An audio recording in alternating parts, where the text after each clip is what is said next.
Ya. A'udzubillahi minasyaitonirrajim. Bismillahirrahmanirrahim. Surah Al-Kautsar. Ya, hari ini berbarengan dengan 1 Juni. Makanya kita bahas tentang Al-Kautsar, tentang kurban dan amalan-amalan ibadah di bulan Zulhijjah. Jadi kita lihat surah Al-Kautsar. Surahnya pendek, salah satu surah terpendek dalam Al-Qur'an. Ya, jumlah ayatnya hanya 3 ayat, sama dengan surah Wal Asri Al-Asr, 3 ayat. Surah ini diturunkan di kota Mekah sebelum Nabi hijrah. Ya, surah ini ya diawali dengan kata-kata inna, sesungguhnya kami Allah, a'tainaka ya Muhammad. Dalam tafsir Jalalain, kami telah memberikan kepadamu, mu'nya adalah Nabi Muhammad Sallallahu Alaihi Wasallam. Jadi ayat ini ditujukan kepada Nabi Muhammad SAW. Apa itu Al-Kautsar? Tentang Al-Kautsar. Apa ini Al-Kautsar? Mari kita lihat penjelasannya di dalam tafsir Jalalain, wa nahrun fil jannah. Al-Kautsar ini adalah sungai di dalam surga. Wa huwa hawdahu turidu alaihi ummati wal kautsar al khair al katsir min al bu'a wal Qur'an wa syafa' wa nahwiya. Dijelaskan ya, yaitu ya sungai di dalam surga bagi umat Nabi Muhammad, atau juga disebut dengan kebaikan yang banyak. Jadi Allah mengatakan ada 2. Pertama, Kautsar itu artinya sungai di surga. Yang kedua artinya adalah kebaikan yang banyak.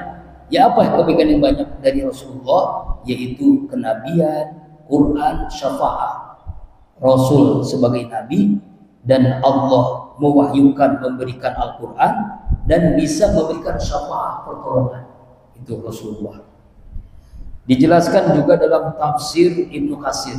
Al-Kautsar itu apa? Al-Kautsar Rasulullah jelasin, wa nahrun aqtanihi rabbi azza wa jalla fil jannah alaihi khairun kasirun taridu alaihi ummati yaumal qiyamah aniyatuhu adadal kawakib yakhtarazul abdu minhu fa aqulu ya rabbi innahu min ummati wa yuqalu innaka la tadri ma ahdatsu ba'da. Kautsar itu adalah sungai, telaga yang diberikan kepadaku, maksudnya kepada Nabi Muhammad, oleh Allah di dalam surga. Padanya terdapat kebaikan yang banyak. Umatku nanti akan mendatanginya di hari kiamat. Jumlah wadah-wadah bejananya sama dengan jumlah bintang-bintang yang ada di alam semesta ini. Diusirnya dari seorang hamba, maka berkata, ya Tuhanku, sungguhnya dia umatku. Maka dikatakan, sungguhnya kamu tidak mengetahui apa yang telah dibuatnya sesudahmu. Saking hebatnya, jumlah Kautsar itu banyak seperti bintang-bintang yang ada di angkasa. Masya Allah, itulah Kautsar. Di penjelasan hadis Rasulullah Sallallahu Alaihi Wasallam di dalam tafsir Ibnu Katsir. Ya, menurut lafaz Imam Muslim disebutkan bahwa ketika Rasulullah berada di hadapan kami di masjid, tiba-tiba beliau menundukkan kepala sejenak, kemudian mengangkat kepalanya seraya tersungguh. Lalu kami bertanya, wahai Rasulullah, apa yang menyebabkan engkau tertawa? Rasulullah SAW bersabda, sungguhnya telah diturunkan kepadaku suatu surat. Beliau membaca firman-Nya, yaitu inna a'tainakal kautsar washolli lirabbika. Lalu beliau bersabda, tahukah kamu apakah Al-Kautsar itu? Kami menjawab, Allah dan Rasulnya yang tahu. Lalu beliau menjelaskan, Kautsar itu adalah sungai yang Allah telah janjikan untukku, yang adanya terdapat kebaikan yang banyak. Kautsar adalah telaga yang didatangi oleh umatku nanti di hari kiamat. Jumlahnya sama dengan jumlah bilangan bintang-bintang di langit. Sampai begitu luar biasa ya. Ini yang artinya adalah Al-Kautsar. Ya. Jadi ada juga penjelasan Al-Kautsar adalah wa nahrun yajri wa lam yakishaqqan wa ijaha fatufai luknu wa darabtu biyadi fi turbati wa ijabisku zafar wa ijaha sahu luknu. Aku diberikan Kausar, ternyata sebuah sungai yang mengalir, tapi tidak dibedakan sebagaimana sungai. Ternyata kedua tepinya ada kubah-kubah dari mutiara. Lalu aku menyentuhnya, tanganku ke tanahnya. Ternyata seharum minyak kasturi yang sangat harum baunya. Batu-batu kerikilnya dari mutiara. Masya Allah. Ini tentang Telaga Kausar. Kemudian dalam penjelasan lain, dalam hadis dari Anas bin Malik, Rasulullah bersabda, "Dahauntul jannah faija'ana binahrin hafatahu hiyamul lu'lu wa darabatu biyadihi lama yajri bil ma fajamiskun azfar qultu ma haja ya Jibril qala hadzal kausar alladzi atahu Allah azza wa jalla." Aku masuk ke dalam surga, tiba-tiba aku mau lihat sebuah sungai yang kedua tepinya dipenuhi oleh kemah-kemah dari mutiara. Lalu aku sentuhkan tanganku ke tanah yang darinya airnya, tiba-tiba adalah minyak kasturi yang sangat harum baunya. Aku berkata, "Hai Jibril, apakah ini?" Jibril menjawab, "Ini adalah Kausar yang diberikan Allah Subhanahu wa taala kepadamu dan kepada umatmu." Rasulullah Shallallahu alaihi wasallam. Masya Allah. Itulah ya gambaran Rasulullah tentang Al-Kausar. Masya Allah. Ya, penjelasan dalam hadis tentang Kausar ini sangat banyak, saking hebatnya Kausar ini ya. Kemudian washolli li rabbika wanhar. Washolli li rabbika wanhar yang dimaksud salat Idul Nahar, salat Idul Adha. Rangkaian ibadah yang disunahkan di bulan Dzulhijjah. Ini saya jelasin dulu ya. Amalan bulan Dzulhijjah ini disebut dengan umatul ibadah, menghimpun semua ibadah. Semua ibadah dalam syariat Islam itu ada di bulan Dzulhijjah. Semuanya ada. Yang paling hebat adalah ibadah haji, ibadah kurban, ibadah sholat. Sholat Idul Adha, ibadah haji, ibadah kurban. Dan misalnya ada pertanyaan, "Ustaz, haji kurban perlu fulus uang, saya nggak punya uang." Nah, Allah sayang dengan kita semua. Ada ibadah yang tidak perlu uang. Apa itu? Puasa sunnah bulan Dzulhijjah. Kedua, takbiran. Takbir sejak tanggal 9 Dzulhijjah sampai nanti tanggal 13 Dzulhijjah. Apalagi amalannya sholat hari raya Idul Adha. Jadi jangan sampai kita ini pesimis.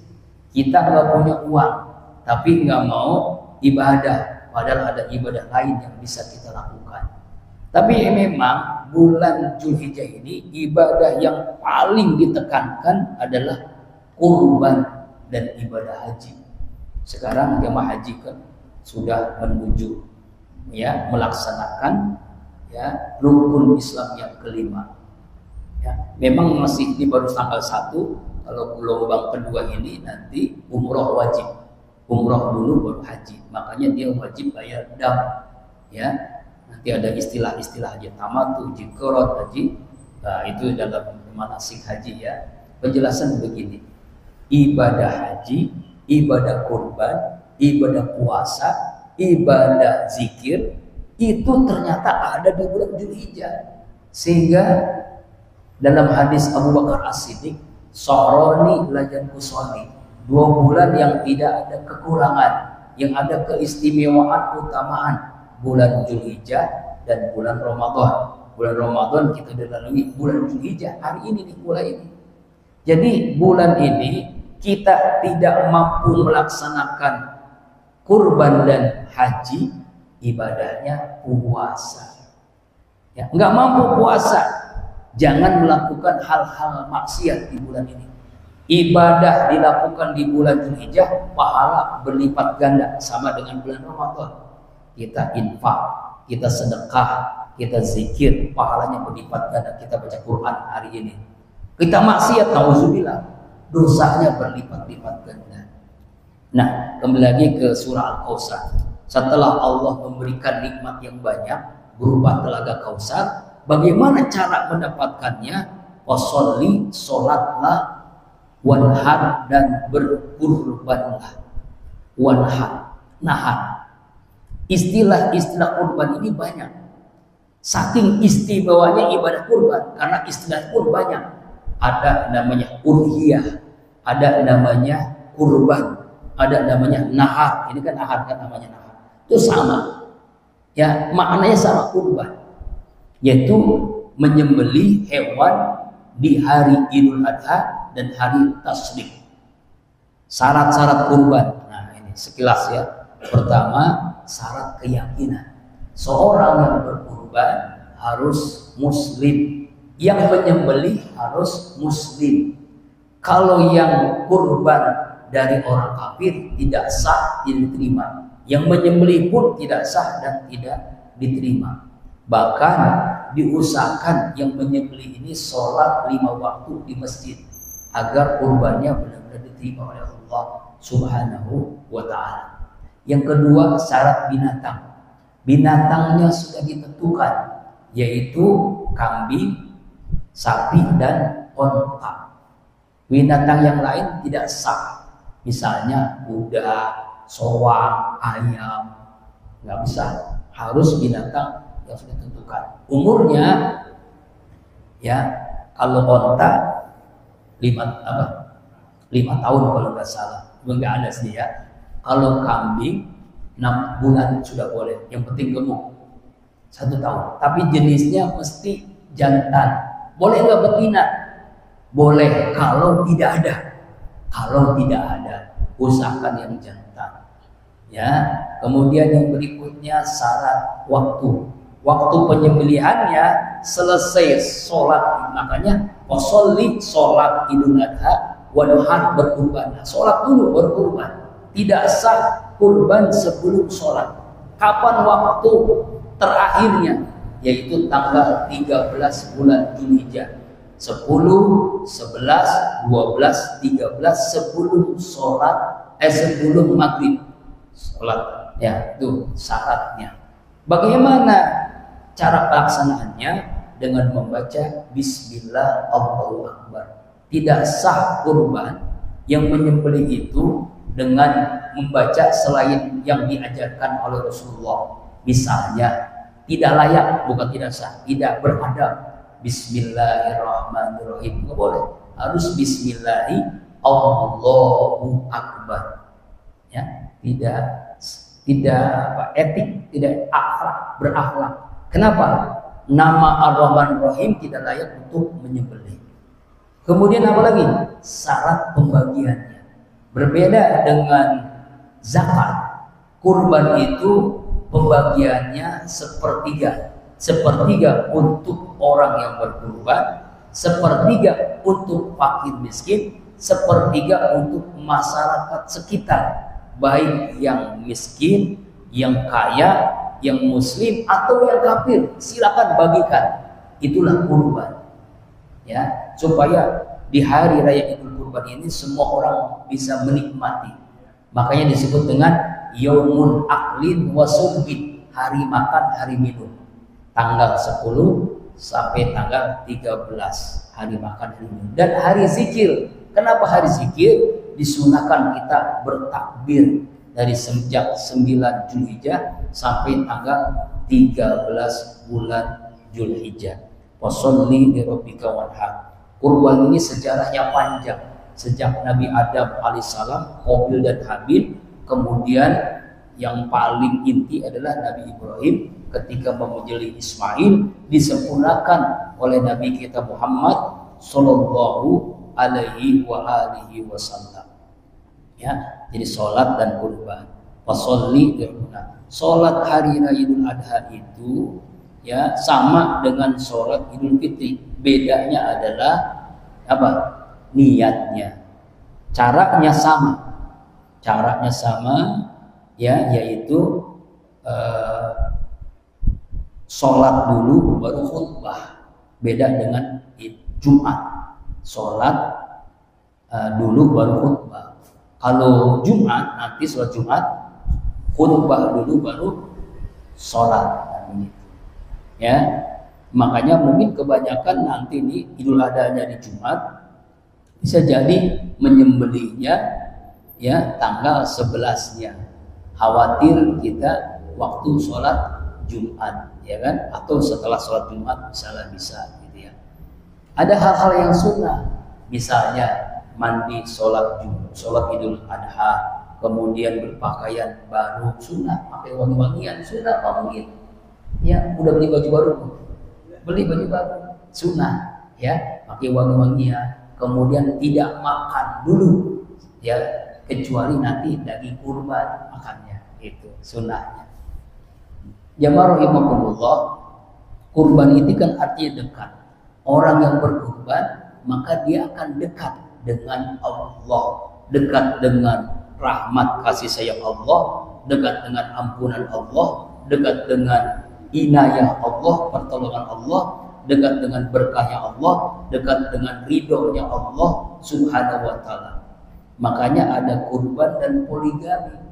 Kalau kurban itu banyak yang mampu tapi tidak mau, kalau poligami banyak yang mau tapi tidak, balik ya, banyak yang mau tapi tidak mampu ya. Masya Allah.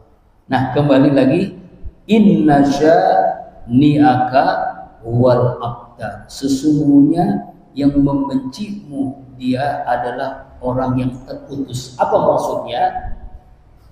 Maghduka al-munqati an kulli khair al-munqati nuzilat bil as banu bin awail.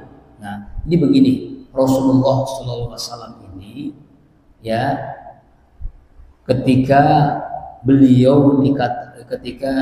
anak beliau yaitu Ibrahim meninggal dunia, lalu ada yang mengatakan namanya seorang Ibnu Al-Wa'il, yaitu Muhammad itu seorang laki-laki yang terputus, tidak ada keturunannya ya, artinya Nabi Muhammad itu kalau anak laki-laki itu kebanggaan. Muhammad al-Abtar. Nah Allah jawab, bukan Rasul jawab, inna syani'aka wal abtar, sungguh yang membencimu ya Allah, membencimu Nabi Muhammad, dia terputus, bukannya Nabi Muhammad terputus, bukan, tapi yang membenci Rasulullah itu yang terputus. Terputus dari apa? Terputus dari rahmat Allah, terputus dari berkahnya Allah. Jadi ada orang yang membenci Nabi Muhammad dulu zaman jahiliyah. Sekarang juga ada orang-orang kafir, ada yang benci Nabi Muhammad. Itulah orang yang terputus dari rahmat Allah. Di riwayat Ibnu Abbas, ayat ini juga berkenaan dengan Abu Jahal, yang Abu Jahal ini membenci Nabi Muhammad, sangat benci sekali. Makanya dikatakan al-abtar, ya, terputus dari rahmat Allah subhanahu wa ta'ala. Jadi bukan abtar itu tidak punya keturunan laki-laki, tapi abtar itu adalah yang terputus dari kasih sayang Allah subhanahu wa ta'ala. Ini ya. Jadi artinya surahnya pendek, maknanya dalam, Jawaimul Kalim. Ya, penjelasannya secara ringkas. Mudah-mudahan kita bisa mengambil ibrah di bulan Dzulhijjah ini, kita manfaatkan. Jadi rangkaian ibadah di bulan Dzulhijjah. Wabil khusus kita yang tidak melaksanakan ibadah haji, ngapain? Puasa, kemudian takbiran, sholat hari raya Idul Adha, dan kurban. Banyak pahala yang Allah berikan. Likulli sya'ratin hasanah. Setiap bulu itu adalah pahala kebaikan.